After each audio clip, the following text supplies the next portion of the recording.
In a time when the world is louder than ever, where every second a new notification steals our attention, where endless streams of information scatter our focus, it is easy to forget that the most powerful force of influence has never been noise, but presence. Presence is the flame in the chaos, the silent center in the storm, the archetypal ground of true leadership. To lead with presence is not simply to stand in front of others, it is to stand rooted in yourself, whole, awake, and undistracted. When you embody presence, you do not merely influence people's actions, you awaken their souls. You remind them of what is real, in a world that constantly tempts them with illusions. Presence is not something you fabricate, it is something you uncover, when you strip away masks, shadows, fears. Presence is not simply the act of showing up in a room, or being physically visible to others. It is the embodiment of your innermost being. It is the rare and unmistakable moment when the deeper self steps forward, unmasked, undivided, and unashamed. Carl Jung spoke of the self as the organizing principle of the psyche, the archetype of wholeness that integrates all opposites. To lead with presence is to allow that deeper self to shine through the cracks of your persona and dissolve the masks that the world has conditioned you to wear. When you are rooted in presence, people feel it long before they process it intellectually. It is sensed in your eyes, in the steadiness of your voice, in the grounded rhythm of your being. Others may not know why they trust you. They may not know why they feel safe near you, but they do. Presence radiates as an unspoken authority, not the authority of rank or title, but of authenticity. In that moment, you are no longer performing a role. You are embodying an archetype. The distracted world thrives on surfaces. Personas dominate it, the carefully curated image, the loud projection of confidence, the endless need to be noticed. But presence pierces through this illusion. Presence says, I am not here to perform, I am here to be. And that beingness is magnetic. It calls others into their own authenticity. It whispers to the soul of those around you, reminding them that they too have a deeper self longing to emerge from behind the masks. To reveal presence is to risk vulnerability, because it requires showing yourself without armor. Yet it is precisely in that risk that the self reveals its timeless power. In presence, you are not swayed by the chaos outside you or the chatter within you. You become the still point around which others find orientation. You are no longer just an individual. You become a living symbol of wholeness, and people are naturally drawn to that symbol, because somewhere deep inside, they long for the same. So to lead with presence is to lead not from the persona, but from the self. And when the self is revealed, your influence is no longer fragile or dependent on the opinions of others. It is enduring, because it arises from the deepest truth of who you are. Influence is often misunderstood in our distracted age. Many believe it is found in speaking louder, in filling the room with words, in commanding attention through force and volume. But true influence does not come from noise. It emerges from silence. Silence is not emptiness, it is depth. It is the hidden well from which authentic authority flows. In silence, you are no longer competing with the chaos of the world. You are not chasing attention. You are creating a space where others can finally hear themselves. That is the paradox. When you stop trying to be heard, you begin to be truly felt. Your stillness becomes a mirror in which others recognize their own restlessness. It awakens in them the longing for depth, for grounding, for clarity. Jung reminded us that symbols carry their power not through constant explanation but through resonance. The same is true of human presence. When you are silent, steady, and rooted, your presence becomes symbolic. People read it, they feel it, they absorb it, even if they cannot put it into words. A single moment of silence, fully inhabited, can strike deeper into the soul than an hour of argument. Silence is also discipline. It requires you to resist the temptation to prove yourself, to defend yourself, to drown uncertainty with words. It asks you to confront your own anxiety about not filling the space. That confrontation is not easy, because beneath the noise lies the shadow. Fear of inadequacy, fear of being overlooked, fear of irrelevance. But once you face those fears and integrate them, you discover a profound truth: presence does not need to shout. It simply is. When you cultivate silence within, you radiate calm without. Your influence no longer depends on persuasion or manipulation, it is magnetic, effortless. People will lean toward you not because you demand it, but because they sense in you something rare in this distracted world, someone who does not need to fight for attention, because they already embody attention. Noise may capture ears, but silence captures souls. Into the soul than an hour of argument. Silence is also discipline. It requires you to resist the temptation to prove yourself, to defend yourself, to drown uncertainty with words. It asks you to confront your own anxiety about not filling the space. That confrontation is not easy, because beneath the noise lies the shadow. Fear of inadequacy, fear of being overlooked, fear of irrelevance. But once you face those fears and integrate them, you discover a profound truth: presence does not need to shout. It simply is. When you cultivate silence within, you radiate calm without. Your influence no longer depends on persuasion or manipulation, it is magnetic, effortless. People will lean toward you not because you demand it, but because they sense in you something rare in this distracted world. Someone who does not need to fight for attention, because they already embody attention. Noise may capture ears, but silence captures souls, and the leader who can hold silence with courage, with integrity, with presence, will shape hearts and minds far more deeply than the one who merely adds to the endless chatter. Distraction is not merely a problem of the outer world. It is a symptom of the inner world. It is easy to point to the flood of notifications, the endless noise of media, the pace of modern life, and say, "This is why I cannot be present." But the truth is more unsettling. Distraction survives because a part of us wants it to. It is not just imposed from the outside, it is invited from within. This is where Jung's insight into the shadow becomes crucial. The shadow is that hidden part of the psyche which contains all we repress, deny, or avoid. And the shadow thrives in distraction. Presence demands that we confront this shadow, for beneath every moment of distraction lies something we are fleeing: an unacknowledged fear, an unhealed wound, a truth we do not yet want to face. Each time we reach for the phone compulsively, each time we drown ourselves in business, each time we scatter our attention across trivialities, we are escaping the silence that might expose us to ourselves.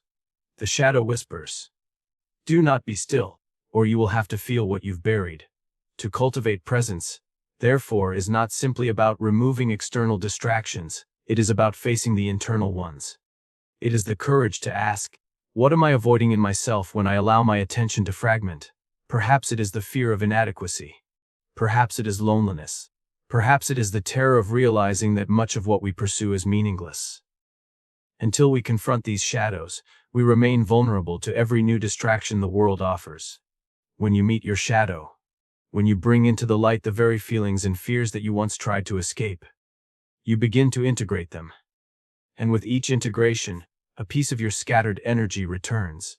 Presence becomes less a performance and more a natural state. You are no longer at war with yourself, no longer divided, no longer running.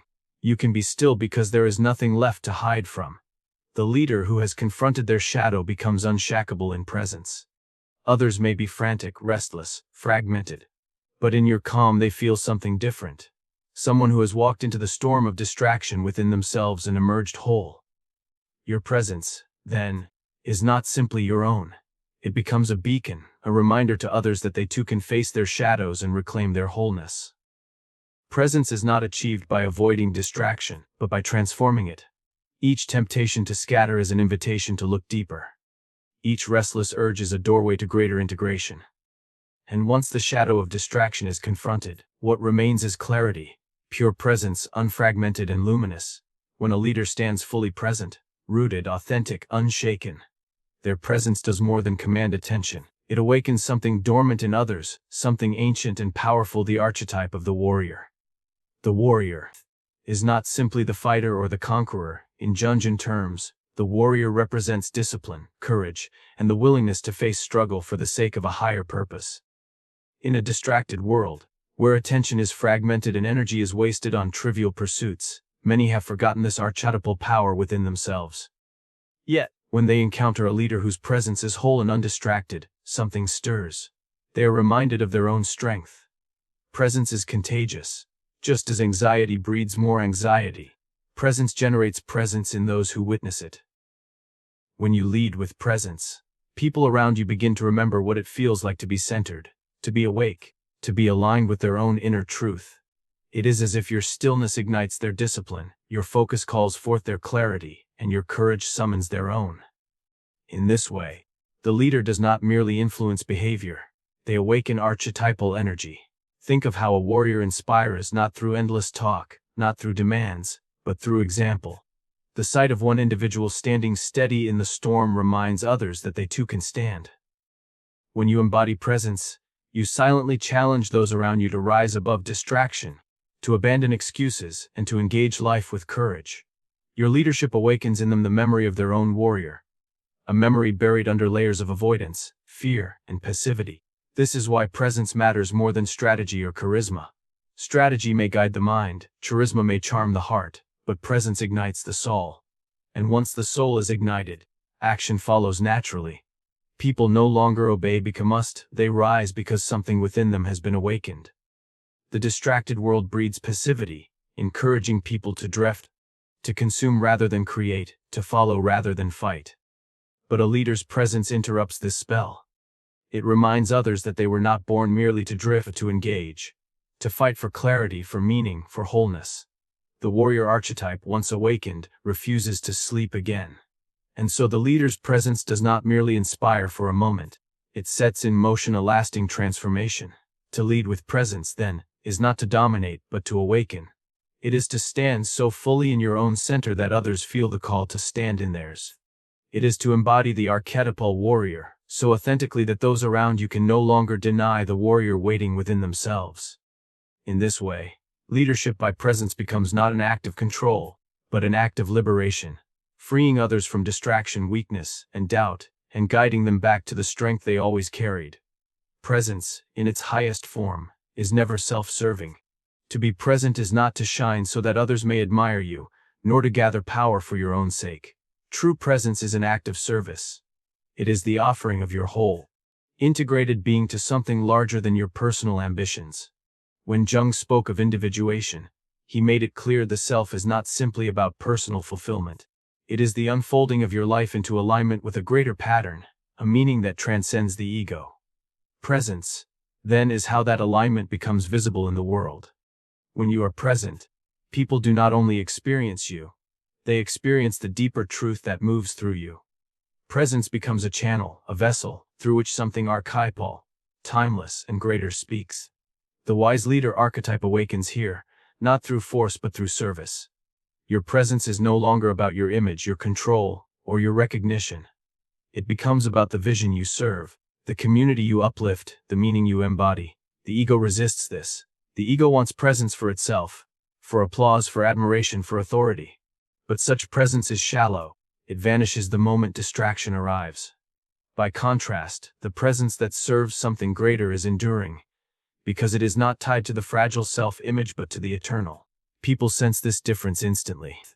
They know when you are present for yourself, and when you are present for them, for the truth, for the mission. Only the latter creates trust that endures. Service transforms presence from charisma into legacy. A charismatic persona can influence for a day. A presence rooted in service influences for a lifetime. When you stand before others with authentic presence, you are silently saying, "This is not about me. This is about us, about meaning, about what calls us all forward." That kind of presence does not enslave. It liberates. It does not draw others into orbit around your ego. It aligns them with their own higher purpose. The world does not hunger for more personalities. It hungers for leaders whose presence points beyond themselves. When you embody presence as service, you remind others of the greater whole they belong to, the higher ideals they can serve, the deeper truths they can live. In your steadiness, they glimpse the possibility of their own. So to lead with presence in a distracted world is ultimately an act of devotion. It is the willingness to be a vessel of clarity, wholeness, and truth, not for your sake, but for the sake of something larger. And when you live this way, your presence endures even when you are no longer in the room. It echoes in the lives of those you touched, because it never pointed to you alone. It pointed to the eternal.